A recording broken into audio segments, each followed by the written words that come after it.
আজ বৃহস্পতিবার আর তোমরা তো জানো এখন আমার মর্নিং স্কুল চলছে। তাই স্কুল থেকে ফিরে এসে স্নান সেরে ঠাকুরঘর পরিষ্কার করে নিয়ে ঠাকুরের বাসনপত্রগুলোকে ধুয়ে মুছে রেডি করে নিচ্ছি।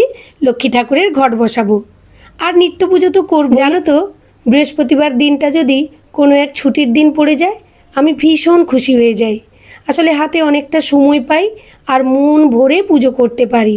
পুজো করতে তো অনেকটা সময় লাগে, তাই না? যদিও বৃহস্পতিবারের আগের দিন বিকেলবেলা আমি আর দিদি ঠাকুরের সমস্ত বাসন ধুয়ে মুছে পরিষ্কার করে আর ঠাকুরের বাসনপত্র আগে থেকে ধুয়ে মুছে পরিষ্কার করে রাখলে পুজোর সময় মনে হয় অনেকটা কাজ এগিয়ে রেখেছি।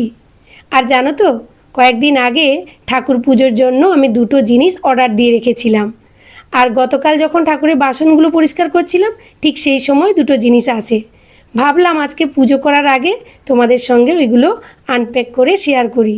সত্যি জিনিস দুটো এত ভালো ছিল, আমি হাতে না নেওয়া পর্যন্ত তো বুঝতেই পারছিলাম না যে এত সুন্দর জিনিস হাতে পাবো। এই যে দেখছো ঠাকুরের থালাগুলো এত সুন্দর ওয়েট ছিল আর ডিজাইনগুলো এত সুন্দর ছিল, বেশ ভালো লাগছিল। শুধু একটাই আফসোস হচ্ছিল বাসনগুলো যদি আর একটু বড় হতো। তবে এটাও আমার কাজে লাগবে, আমি কি কাজে ইউজ করব সেটাও তোমাদের সঙ্গে শেয়ার করব। আরেকটা জিনিস যে অর্ডার দিয়েছিলাম সেটাও আনপ্যাক করে দেখাচ্ছি। যদি তোমাদের ভালো লেগে থাকে অবশ্যই নিতে পারো। দেখো আমাদের কাছের মানুষরা যদি এরকম জিনিসগুলো হাতে নাতে ইউজ করে আর তারা যদি সেটা রিভিউ দেয় তাহলে দেখবে অনেকটা নিশ্চিন্ত মনে কেনাকাটা করতে পারবে। এটা ছিল একটা প্রদীপ। এই প্রদীপটা আমার অনেক দিন ধরে ইচ্ছে ছিল কিনবো, তো এখন সেটা সময় হয়েছে। আর এই যে দেখো এই প্লেটটার উপরে প্রদীপটা রাখলাম, কি সুন্দর লাগছে তাই না? তবে এই প্লেটগুলোকে তুমি ঠাকুরের কাছে প্রসাদ দিতেও ইউজ করতে পারো। এই যে দেখো আমি একটা লিচু, আমের টুকরো, কলার টুকরো আর একটু মিষ্টি দিলাম।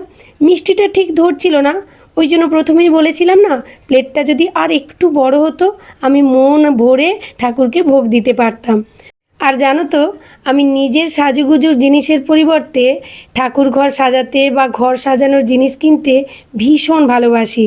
তো এই যে দেখছো না, ভাবছো যে ঠাকুরকে ভোগ দেওয়ার বুঝি আর কোনো প্লেট নেই? না না, আছে, আরও আমার 2-3 সেট আছে। কিন্তু তবুও মাঝে মাঝে নতুন জিনিস ঠাকুর ঘরে রাখলে দেখতে ভারী সুন্দর লাগে। তবে জানো তো প্লেটগুলো ছোট হলেও বেশ ওয়েট ছিল কিন্তু, আর প্রদীপটাও বেশ ভারী ছিল। আমার তো ভীষণ পছন্দ হয়েছে।